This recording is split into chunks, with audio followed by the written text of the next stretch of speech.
إن الحمد لله نحمده ونستعينه ونستغفره ونعوذ بالله من شرور أنفسنا ومن سيئات أعمالنا من يهد الله فلا مضل له ومن يضلل فلا هادي له وأشهد أن لا إله إلا الله وحده لا شريك له وأشهد أن محمدا عبده ورسوله أما بعد فإن خير الحديث كتاب الله وخير الهدي هدي محمد صلى الله عليه وسلم وشر الأمور محدثاتها وكل محدثة بدعة وكل بدعة ضلالة وكل ضلالة في النار.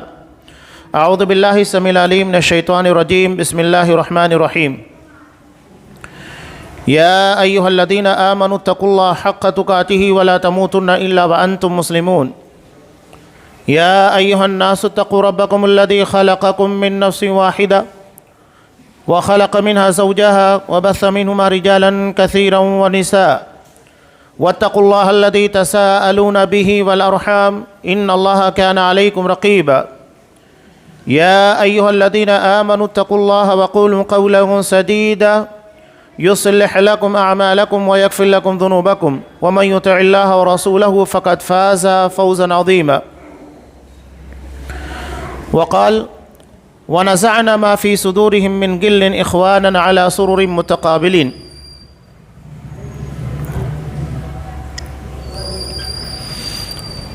تمام قسم کی تعریفات اللہ رب العالمین وحدہ لا شریک کے لیے لائق و زیبا ہے، جو ساری کائنات کا تنہا خالق و مالک ہے، اور بے شمار درود و سلام ہوں اللہ کے آخری نبی جناب کریم محمد رسول اللہ صلی اللہ علیہ وسلم کی ذات مقدسہ پر۔ محترم سامعین، اللہ نے ہمیں دنیا میں امتحان کے لیے، آزمانے کے لیے بھیجا، یہ ہر کسی کو پتہ ہے۔ اب یہ لازم ہے کہ جب آزمائش ہوگی تو کچھ ایسی چیزیں رکھی جائیں گی جس کی بنیاد کے پر انسان غلط راہ اور گمراہی کی طرف بڑھ سکتا ہے۔ کچھ ایسی چیزیں انسان کی فطرت اس کے اعمال میں داخل کی جائے۔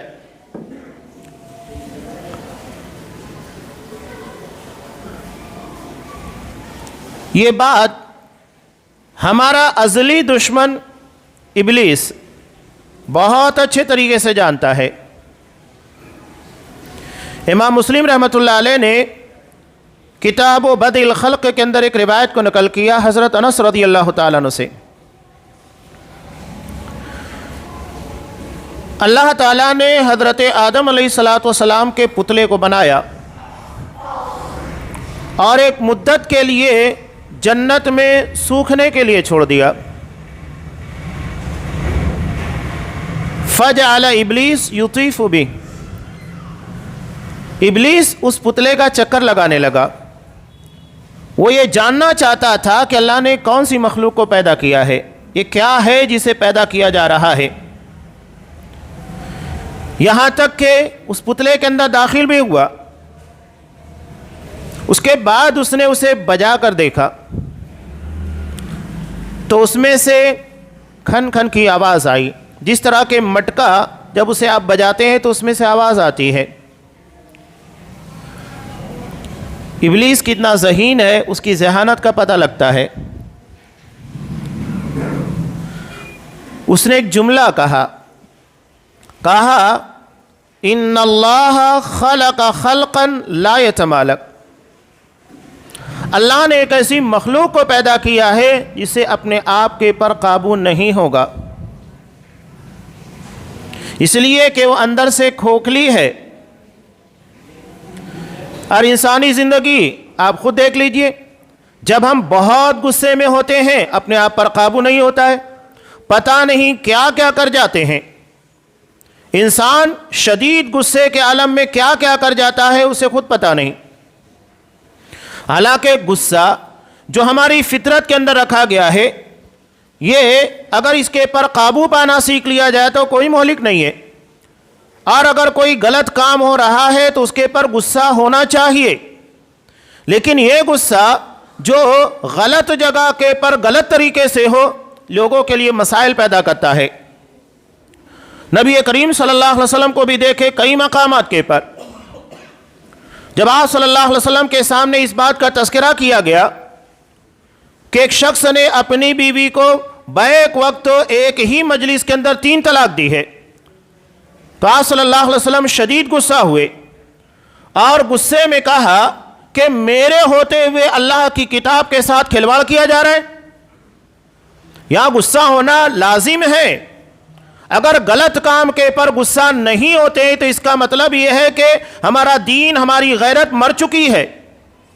اگر آپ کا بچہ غلط کام کر رہا ہے، نماز کا پابند نہیں ہے یا کوئی غلط کام کر رہا ہے، اس کے پر آپ غصہ نہ ہو، تو اس کا مطلب یہ ہے کہ آپ کا یہ غصہ نہ ہونا آپ کے لیے مضر ہے، وہاں غصہ ہونا چاہیے۔ لیکن غصے میں بے قابو ہونا یہ ہمارے لیے مسائل پیدا کرتا ہے۔ انسان جب شدید غصے میں آتا ہے تو نتیجہ یہ نکلتا ہے کہ کسی کو گالی دے دیتا ہے، الزامات لگا دیتا ہے، بہتان تراشیاں ہوتی ہیں، کسی کی عزتوں سے کھیل جاتا ہے، اور بھی بہت ساری چیزیں غصے میں بے قابو ہونے کے بعد پیش آتی ہیں۔ تو اپنے آپ کے پر قابو پانا سیکھیے۔ جہاں غصہ ہے اسی جگہ پر استعمال کرنا ہے، جہاں غصہ نہیں کرنا ہے اپنے آپ کے پر قابو پانا سیکھیے۔ اسی لیے آپ صلی اللہ علیہ وسلم نے ارشاد فرمایا، بخاری کی مشہور روایت ہے، لیس الشدید بالسرعہ، حقیقت میں پہلوان وہ نہیں ہوتا ہے جو کشتی میں کسی کو پچھا دے، انما الشدید الذی یملک نفسہ عند الغضب، حقیقت میں پہلوان وہ ہوتا ہے جو غصے کے وقت اپنے آپ کے پر قابو پا لے، یعنی اپنے غصے کا ناجائز استعمال نہ کرے جس کی وجہ سے نقصانات ہو اور آگے اسے پشیمانی اور پچھتانا پڑے۔ تو ابلیس نے کیا کہا تھا؟ ان اللہ خلق خلقا لا یتمالک، اللہ نے ایک ایسی مخلوق کو پیدا کیا ہے کہ جسے اپنے آپ کے پر قابو نہیں ہوگا، کنٹرول نہیں ہوگا، بہت شدید خوشی میں بھی آ جاتے ہیں، بہت زیادہ خوشی ہوتی ہے تب بھی انسان بے قابو ہو جاتا ہے، کیا کیا کرنے لگ جاتے ہیں۔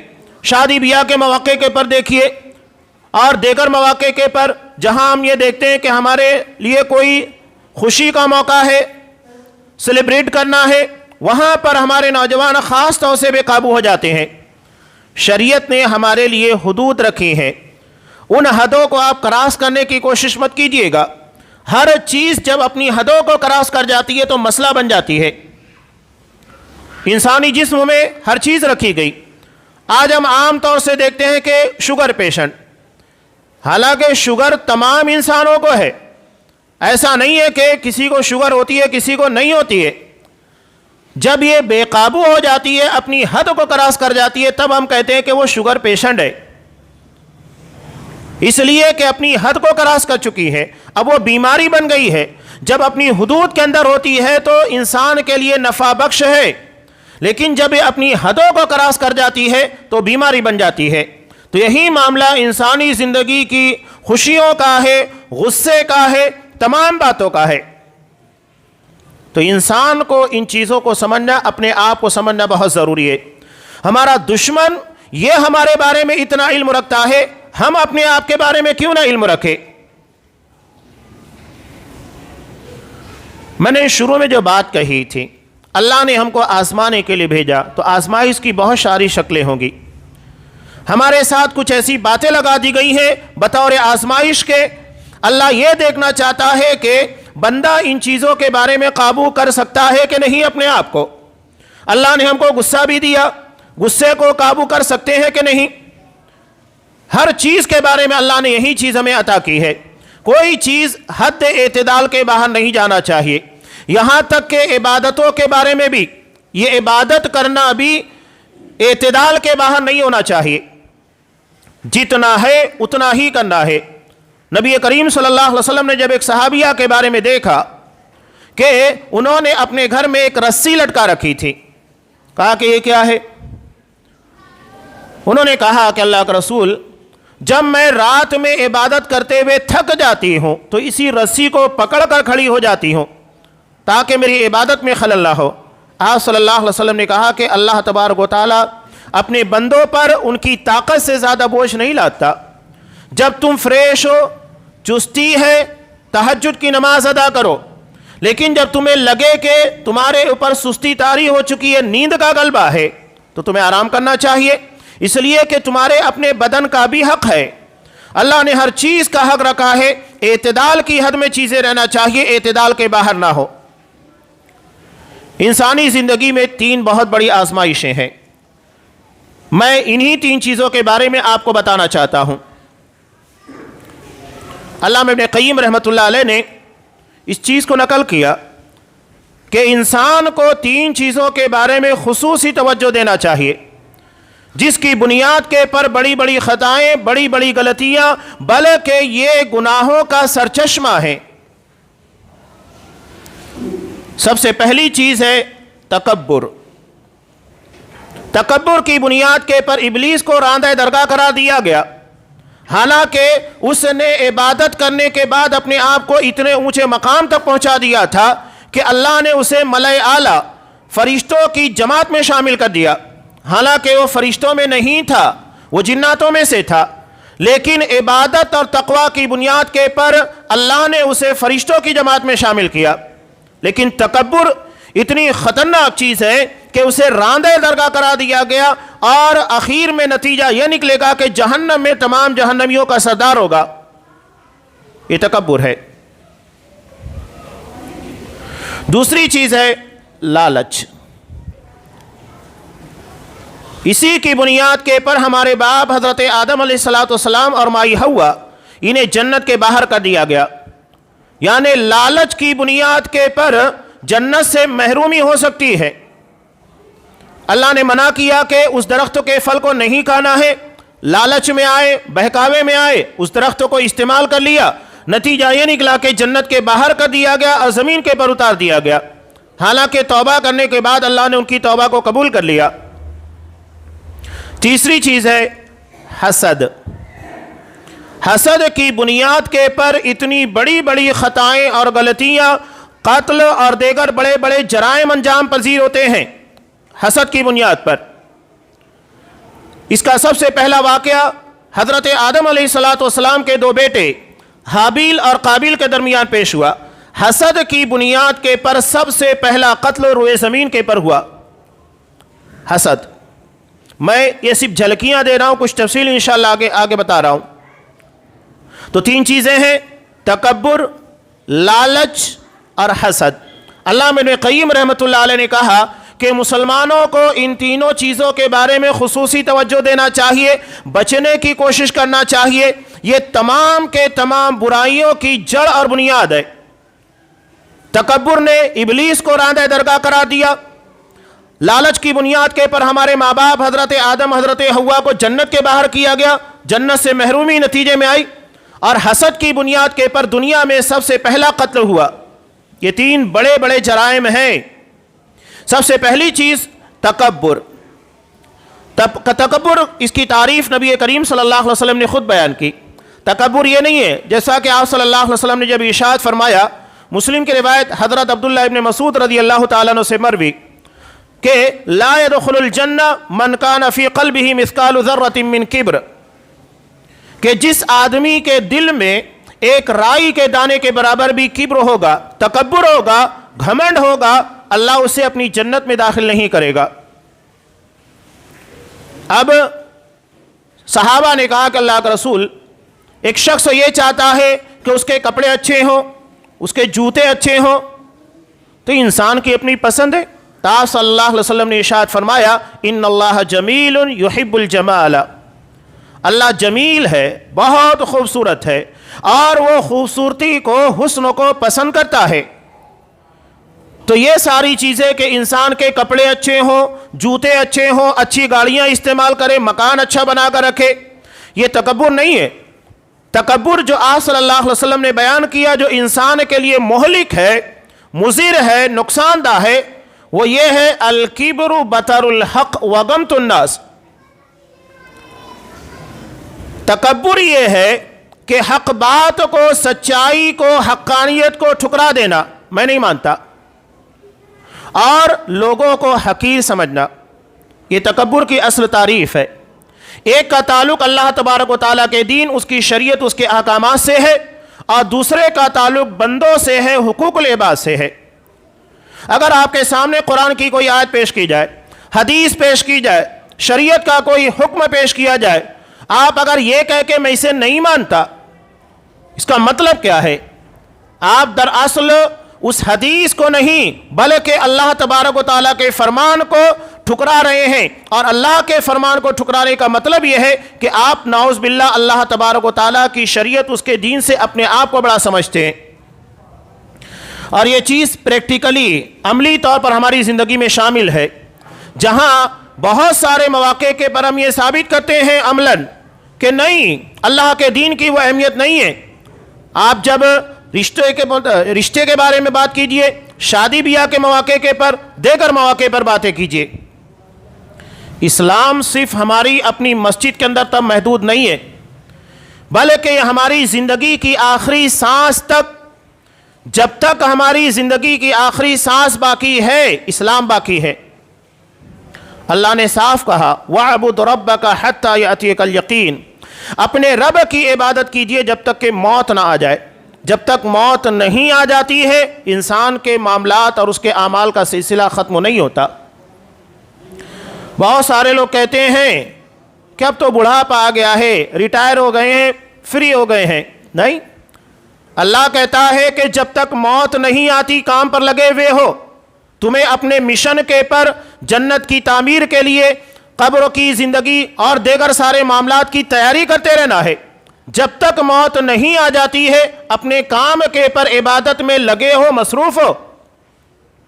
ایسا نہیں ہے کہ آپ کو 60 سال کی 58 سال کی عمر میں ریٹائرمنٹ مل جائے، اس کا مطلب یہ ہے کہ آپ فری ہو گئے۔ نہیں، قرآن کہہ رہا ہے کہ آپ کی زندگی جب تک آخری سانس باقی ہے، عبادت باقی ہے، آپ کا مشن باقی ہے، آپ اپنے مقصد حیات سے جڑے ہوئے ہیں۔ تو یہ اصل مسئلہ ہے۔ تو جب تک موت نہیں آ جاتی ہے عبادت کا سلسلہ جاری رہے گا۔ تو میں یہ بتا رہا تھا کہ نبی کریم صلی اللہ علیہ وسلم نے یہ تکبر، اپنے آپ کو بڑا سمجھنا، الکبر بطر الحق وغمط الناس، حق بات کو ٹھکرا دینا اور لوگوں کو حقیر اور ذلیل سمجھنے کی کوشش کرنا۔ تو اللہ کے دین کو اگر آپ ٹھکرا رہے ہیں، اللہ کی شریعت، اللہ کے حکم کو، اس کا مطلب یہ ہے کہ نعوذ باللہ آپ اپنے آپ کو بڑا سمجھتے ہیں۔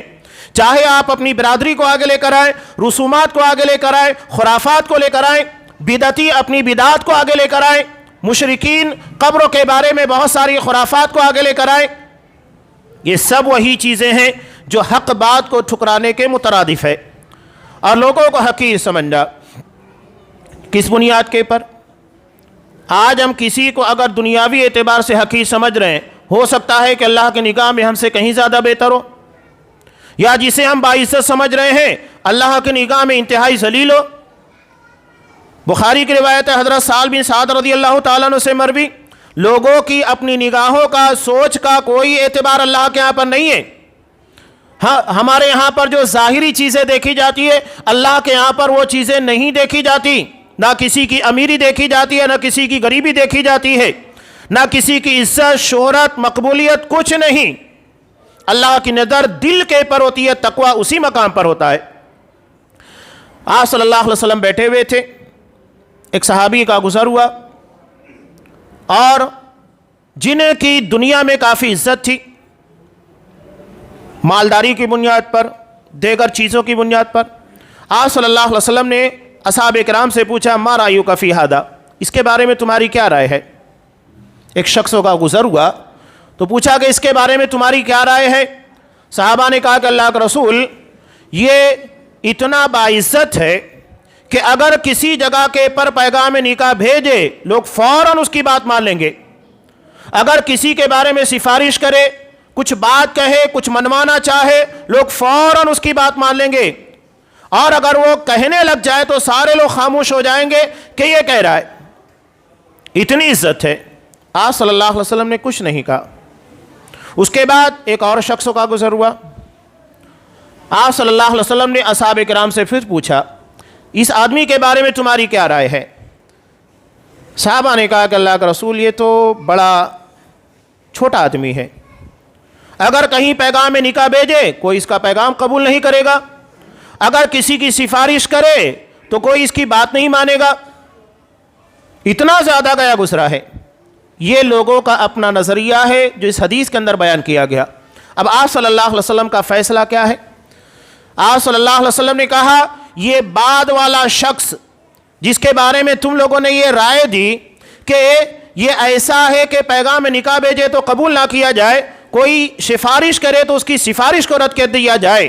سنو, اگر پہلا شخص جو تمہاری نگاہ میں باعزت ہے اس سے پوری دنیا بھی بھر جائے تو اس آدمی کا مقابلہ نہیں کر سکتی.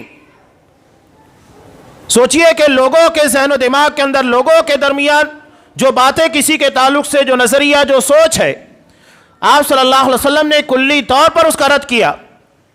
ہو سکتا ہے کہ کچھ لوگوں کی نگاہوں میں انتہائی ذلیل ہو کسی بھی اعتبار سے, غریبی کی بنیاد کے پر, کوئی اور چیزوں کی بنیاد پر, لیکن اللہ کی نگاہ میں اپنے تقوی, اپنی عبادت, اپنے اخلاص کی وجہ سے بہت اونچا مقام پائے.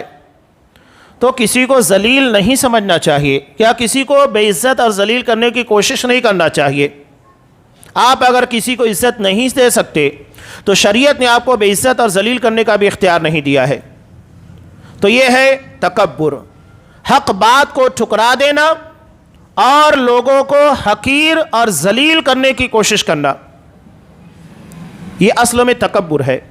تکبر کی بنیاد کے پر کتنے مسائل پیدا ہوتے ہیں وہ تو سب پتہ ہے. آدمی کی چال ڈھال, بول چال, ہر چیز کے اندر, یہاں تک کہ اس کے بولنے کے انداز, اس کے رہنے کے انداز, اس کے قرینے کی بنیاد پر لوگ اس کے قریب جانا چھوڑ دیتے ہیں. باتوں کا تکبر, انداز متکبرانہ, یہ انسانوں کو, لوگوں کو قریب آنے سے روک دیتا ہے. آپ صلی اللہ علیہ وسلم نے اس کی ایک مثال بھی دی, قارون کی.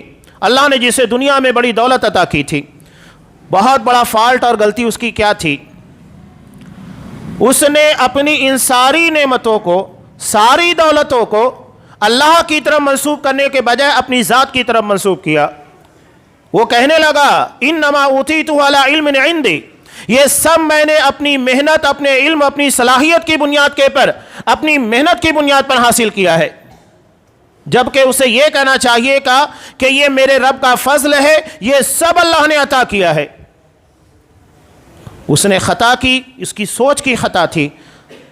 نتیجہ یہ ہوا کہ ایک مرتبہ متکبرانہ انداز میں, شاندار لباس کو زیب تن کیے ہوئے لوگوں کے درمیان جا رہا تھا. آپ صلی اللہ علیہ وسلم نے کہا اللہ نے اسے فخسفنا بہ وبدارہ الارض, اللہ نے اسے اور اس کے پورے گھر کو زمین بوس کر دیا. آپ صلی اللہ علیہ وسلم نے کہا وہ قیامت تک دھستا رہے گا. اللہ کو تکبر پسند نہیں ہے, چاہے وہ باتوں کے اندر ہو, کردار میں ہو, یا آدمی کے سوبھاؤ میں ہو, کہیں پر بھی ہو, اللہ کو یہ چیز پسند نہیں. مسلم کی روایت اللہ تبارک و تعالیٰ صاف کہتا ہے العز ازاری, عزت, تکبر یہ میرا پہناوا, والکبر ردائی, تکبر یہ میری چادر ہے, اور والعز ازاری, عزت میرا پہناوا ہے. فمن ینازعنی عذبتہ, ان میں سے کسی بھی ایک چیز کے پر بندہ ہاتھ ڈالے گا, کوئی بھی ہاتھ ڈالے گا تو میں اسے عذاب دوں گا. اللہ اس کو برداشت نہیں کرتا ہے. قارون کو اسی بنیاد کے پر ہمیشہ کے لیے قیامت کے قائم ہونے سے پہلے زمین بوس کر دیا گیا, زمین میں دھسا دیا گیا. اب وہ قیامت تک اپنے سارے ساز و سامان, اپنی دولت, اپنے گھر کے ساتھ دھستا رہے گا. کیوں؟ اس لیے کہ اس نے تکبر کیا تھا. یہ تکبر اور متکبرین کی سزا ہے, بہت محتاط رہنے کی ضرورت ہے. تو یہ ابلیس بھی تھا, بنیادی وجہ تکبر تھی. اللہ کے حکموں کے سامنے اڑ گیا, اپنی عقل کو استعمال کرنے لگا, جبکہ شریعت, قرآن و حدیث کے احکامات کے آنے کے بعد کسی کو اپنی عقل کو استعمال کرنے کی اجازت نہیں ہے, اس لیے کہ یہ حکیم ذات کی طرف سے اتارا ہوا فرمان ہے, شریعت ہے. اگر تم اس کے خلاف اپنے آپ کو پیش کر رہے ہو تو نعوذ باللہ اللہ کے فرامین, اللہ کے احکامات کو کنڈم کرنے کی کوشش کر رہے ہو. تو جہاں پر بھی شریعت آ جائے اپنے آپ کو سرنڈر کر دینا چاہیے, وہاں پر اپنی عقل کو استعمال نہیں کرنا ہے, کنتو پرنتو نہیں ہے. دوسری چیز ہے لالچ. مسلم کی ایک روایت آپ پڑھیے, آپ ابھی دیکھ رہے ہیں افغانستان کے حالات, ملک شام کے حالات, عراق کے حالات, یمن کے حالات. آخر دنیا کی ساری بڑی بڑی طاقتیں یہاں کیوں ہیں؟ ہزاروں کلومیٹر دوری طے کرنے کے بعد اپنے علاقوں سے نکل کر اس سرزمین کے پر کیوں آ کر بیٹھے ہوئے ہیں؟ وہاں شر و فساد کیوں برپا ہے؟ نبی کریم صلی اللہ علیہ وسلم کی حدیث امام مسلم رحمۃ اللہ علیہ نے نقل کیا کتاب المظالم میں، آپ صلی اللہ علیہ وسلم نے کہا اتقوا الظلم فإن الظلم ظلمات یوم القیامہ، ظلم سے بچو اس لیے کہ ظلم قیامت کے دن کی تاریکیوں کا، اندھیروں کا سبب بننے والا ہے۔ اب بندہ ظلم کیوں کرتا ہے؟ آج آپ دیکھ رہے ہیں نہتے مسلمانوں کو، شہریوں کو مسلمان کہیے غیر مسلم کہیے، آئے دن بم بلاسٹ کر کے اڑا دیا جاتا ہے، سوسائڈ بامبنگ کی جاتی ہے۔ یہ دہشت گردی، ٹیررزم کیا ہے؟ کیوں یہ سب ہو رہا ہے؟ اتنا ظلم بندوں کے ساتھ، لاکھوں کی تعداد میں ملک شام کے مسلمان اپنے علاقے اور اپنی بستی، اپنے گھر بار، ساری چیزوں کو چھوڑ کر کہیں اور جا کر کیمپوں میں آباد ہیں، جنہیں اپنی زمینوں سے، اپنے کاروبار سے، ہر چیز سے محروم کر دیا گیا ہے۔ یہ ظلم کیوں ہو رہا ہے؟ آپ صلی اللہ علیہ وسلم نے آگے کہا وَاتَّقُوا الشُّحَّ، لالچ، حرص سے بچو۔ شح کہتے ہیں سامنے والے کو جتنا حق اپنا لینا ہے اس سے زیادہ لینے کی کوشش کرنا، اور ہمیں جتنا دینا ہے اس میں کمی کرنا، یعنی سامنے والے سے جتنا ہمارا 100 روپے بن رہا ہے 120 روپے لیجئے، اور اگر سامنے والے کو 100 روپے ہمیں دینا ہے تو 80 روپے دینے کی کوشش کیجئے، 60 روپے دینے کی کوشش کیجئے، یعنی اپنا حق زیادہ وصول کرنا اور جو ہمیں دینا ہے اس میں کمی کرنا۔ یہی ہو رہا ہے، لالچ اسی کو کہا جاتا ہے۔ اور لالچ کی بنیاد کے پر انسان کیا نہیں کرتا ہے؟ چیزوں کے اندر ملاوٹ کی جاتی ہے، بنیادی وجہ لالچ، کہ زیادہ سے زیادہ کمایا جائے۔ جتنی دنیا میں ہیرا پھیری ہو رہی ہے اس کی پوری بنیاد آپ کو نظر آئے گی لالچ، اپنا حق زیادہ وصول کرنا ہے اور سامنے والے کو کم دینا ہے۔ ناپ تول کے اندر اگر کمی کی جا رہی ہے اس کی بنیادی وجہ لالچ ہے۔ بہن بھائیوں کے حقوق کے اندر بھائی اپنے بہنوں کا حق مکمل نہیں دیتا ہے، اس کی بنیادی وجہ لالچ ہے۔ بھائی بھائی میں جھگڑے کی بنیاد لالچ ہے۔ ہر جگہ آپ کو یہ چیز نظر آئے گی، تو یہ بہت اہم چیز ہے۔ آپ صلی اللہ علیہ وسلم نے کہا شح سے بچو۔ اتنی بڑی بڑی طاقتیں کیوں آئی ہیں؟ زمین کی معدنیات، بہتا ہوا سونا جسے پیٹرول، راکیل کی شکل میں کہا جاتا ہے، گیسیں سے، یہ لالچ ہے جو انہیں وہاں لا کر کھڑا کر دی ہے۔ یہ لالچ کی بنیاد کے پر اتنے سارے مظالم ڈھائے جا رہے ہیں۔ لالچ کیا نہیں ہو رہا ہے آج دنیا کی راجنیتی اور سیاست کے اندر؟ اس کی بنیادی وجہ لالچ ہے۔ تو آپ صلی اللہ علیہ وسلم نے کہا لالچ سے بچو۔ وَاتَّقُوا الشُّحَّ فَإِنَّ الشُّحَّ أَهْلَكَ مَنْ كَانَ قَبْلَكُمْ، تم سے پہلے کے لوگوں کو اسی لالچ نے، حرص نے ہلاک کیا اور برباد کر دیا۔ بنی اسرائیل کا ایک واقعہ تو آپ کو پتا ہے، حضرت موسیٰ علیہ السلام کے زمانے میں پیش آیا۔ مسند احمد کی روایت میں بھی ہے، جو اس کی تفسیر میں نقل کیا جاتا ہے، جب یہ واقعہ پیش آیا، ایک قاتل مقتول کے قاتل کا پتہ نہیں لگ رہا تھا، حضرت موسیٰ علیہ السلام کے پاس آئے تو انہوں نے کہا کہ اللہ تمہیں ایک گائے ذبح کرنے کا حکم دیتا ہے۔ بہرحال اس میں بنیادی وجہ کیا تھی؟ ایک شخص تھا جس کا اکیلا وارث اس کا بھتیجا تھا۔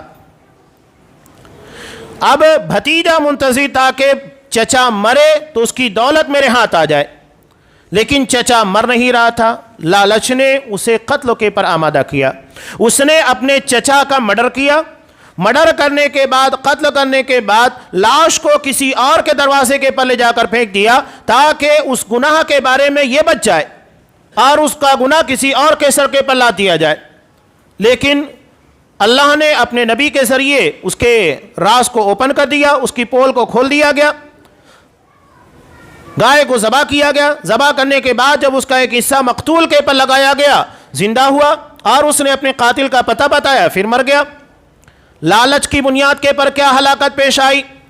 اگر وہ انتظار کرتا چچا اپنی فطری موت مرتا تو یقینی بات تھی کہ چچا کی پراپرٹی اسے ہی ملنے والی تھی شرعی اعتبار سے، لیکن اس نے لالچ میں آنے کے بعد اپنے چچا کا مرڈر کیا، نتیجہ یہ نکلا کہ قاتل بن گیا، جرم بھی نہیں چھپایا، وراثت سے بھی محرومی ہاتھ آئی، اور نتیجہ یہ ہوا کہ اس کے چچا کے قتل کی بنیاد کے پر اسے بھی مار دیا گیا۔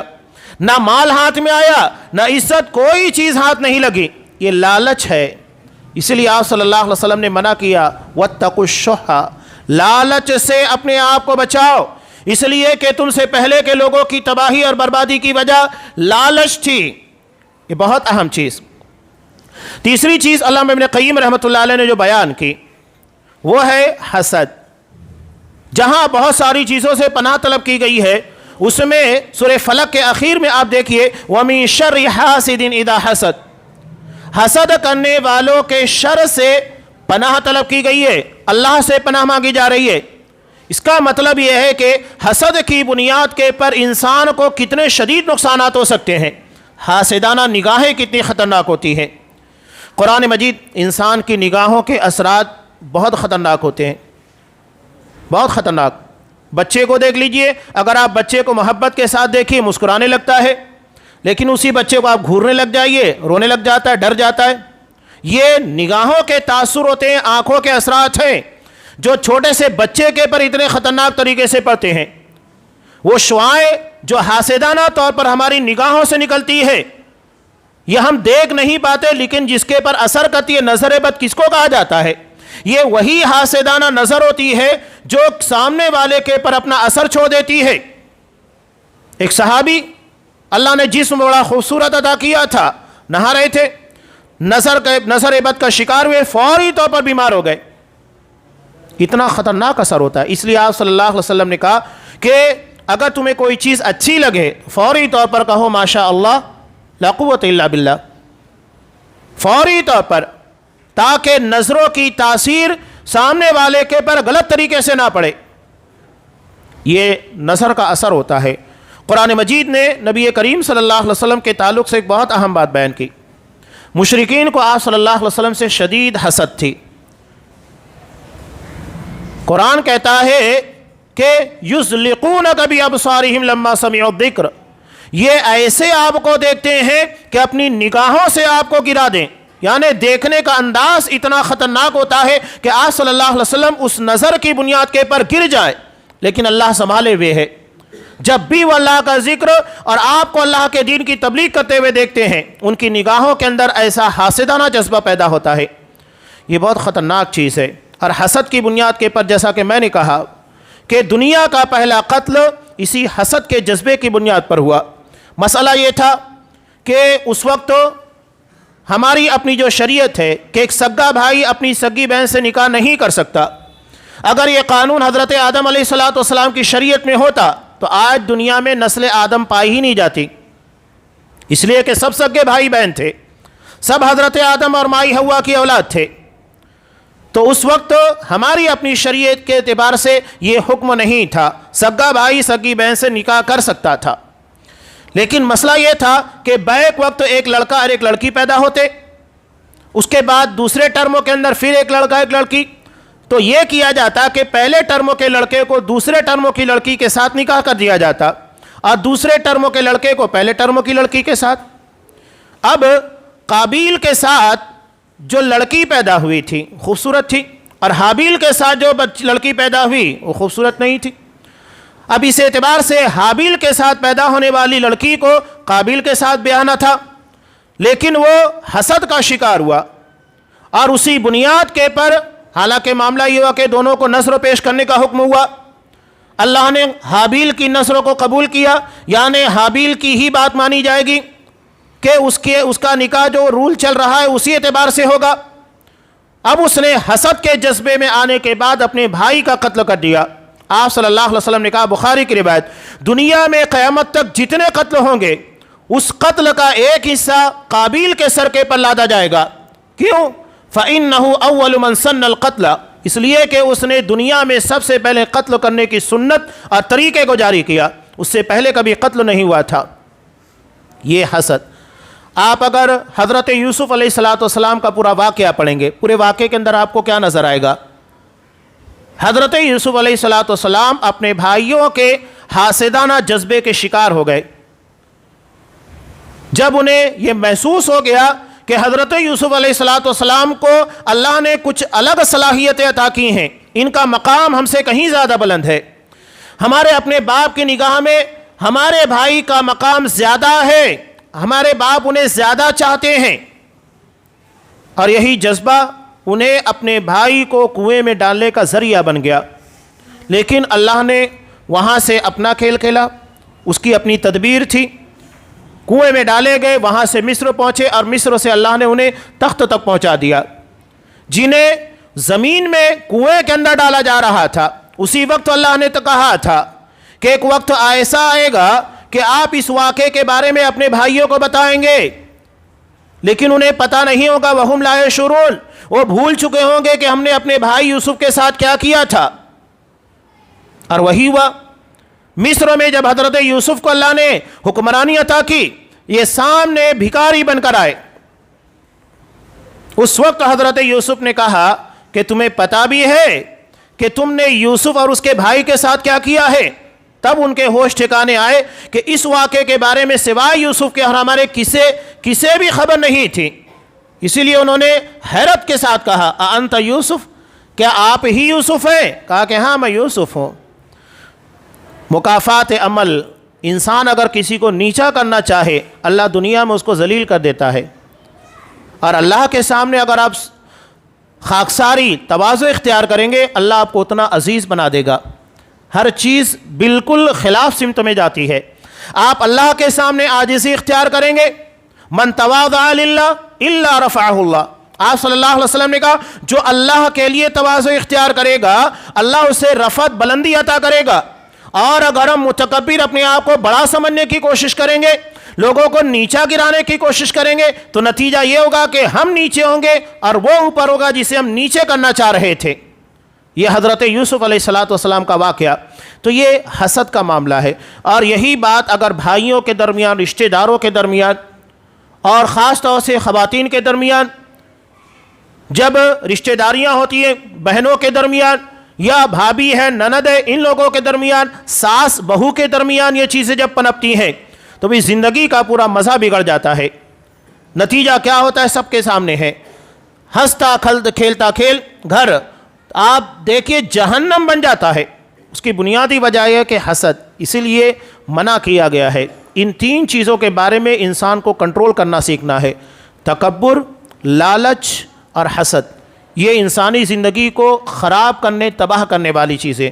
اسی لیے اہل جنت کے بارے میں اللہ تبارک و تعالیٰ نے کہا وَنَزَعْنَا مَا فِي صُدُورِهِم مِّن غِلٍّ إِخْوَانًا عَلَىٰ سُرُرٍ مُتَقَابِلِينَ، کہ ہم جب انہیں جنت میں داخل کریں گے تو غل، کینہ، یہی ایک وائرس ہے جس کی بنیاد کے پر تکبر، لالچ، حسد اور بہت ساری خرابیاں، ظلم و زیادتی سب اسی کی بنیاد کے پر پیدا ہوتی ہیں۔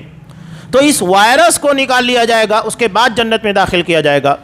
آپ صلی اللہ علیہ وسلم نے کہا جنت میں داخل ہونے والے تمام جنتی ایک آدمی کے دل کے مانند ہوگے، یعنی ہر کسی کی سوچ یکساں ہوگی، کوئی کسی کے بارے میں تکبر کا، حسد کا، ظلم کا، کسی بھی میلان کا شکار نہیں ہوگا، ہر کوئی صرف ایک آدمی کے دل کی طرح ہوگا۔ یہ جنت میں جانے والے لوگ ہیں۔ تو ہمیں بطور آزمائش کے ان چیزوں کو دیا گیا ہے۔ اللہ آزما رہا ہے کہ بندہ کرتا کیا ہے۔ اللہ نے اگر ہم کو مال دیا ہے تو آزمایا جا رہا ہے، نہیں مال عطا کیا ہے تب بھی آزمایا جا رہا ہے۔ ہمیں جاہل بنا کر آزمایا جاتا ہے، عالم بنا کر آزمایا جاتا ہے، عزیز عزت دے کر آزمایا جاتا ہے، ذلیل ذلت دے کر آزمایا جاتا ہے۔ آزمائش ہر طریقے سے ہے۔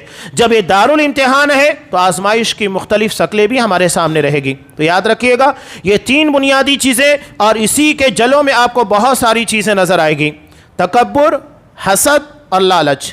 یہ ہماری زندگی کے کھیل کو خراب کرنے والی ہے۔ اگر ہم نے ان چیزوں کو سمجھ لیا، علامہ ابن قیم رحمۃ اللہ علیہ جیسے کہتے ہیں کہ اگر ہم نے ان تینوں چیزوں کے پر قابو پانا سیکھ لیا، اسے کنٹرول کر لیا، اسے غلط سمت میں جانے نہیں دیا، تو نتیجہ یہ نکلے گا کہ اللہ ہماری دنیا کو بھی کامیاب بنائے گا اور ہماری آخرت کو بھی۔